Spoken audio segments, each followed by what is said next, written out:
જો તમને પણ યુરિયા ન મળતું હોય તો આ વિડીયો તમારું દુઃખ ઓછું કરી દેશે, કારણ કે દેશભરના ખેડૂત મિત્રો યુરિયાની કમીને કારણે પરેશાન છે અને પાક સુકાઈ રહ્યો છે અને મહેનત બેકાર જઈ રહી છે. પણ હવે પરેશાન થવાની કોઈ જરૂરત નથી. યુરિયાનો ઉત્તમ એક જ ઇલાજ છે એમોનિયમ સલ્ફેટ. યુરિયા અને એમોનિયમ સલ્ફેટ વચ્ચે કંઈક આ રીતનો તફાવત છે. યુરિયાની એક બેગની અંદર 20.7 કિલોગ્રામ નાઇટ્રોજન રહેલો છે, પરંતુ છોડ સુધી માત્ર 4 થી 5 કિલો જ નાઇટ્રોજન પહોંચે છે, જ્યારે એમોનિયમ સલ્ફેટમાં એક બેગની અંદર 10.5 કિલોગ્રામ નાઇટ્રોજન રહેલો છે અને 11.5 કિલોગ્રામ સલ્ફર રહેલું છે. યુરિયામાંથી ઉપયોગી માત્ર 4 થી 5 કિલોગ્રામ જ આવે છે. બાકીનું પાણી સાથે, હવામાન સાથે ઉડી જાય છે. તેની અસર થોડાક દિવસો માટે જ રહે છે અને જમીનની તંદુરસ્તી પર પણ ખૂબ જ ખરાબ અસર આપે છે.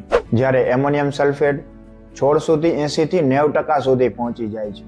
તેની અસર લાંબા સમય સુધી એટલે 30 થી 40 દિવસ સુધી રહે છે અને ઉત્પાદન 20 થી 25% સુધી વધારો કરે છે. તો ખેડૂત મિત્રો, જો યુરિયા ન મળતું હોય તો એમોનિયમ સલ્ફેટ અપનાવો અને તમારો પાક બચાવો. તો આ વિડીયોને વધારેમાં વધારે ખેડૂત સાથે શેર કરો અને આવી જ ખેતી સંબંધિત જાણકારી માટે આપણા પેજને ફોલો, સબસ્ક્રાઇબ કરો.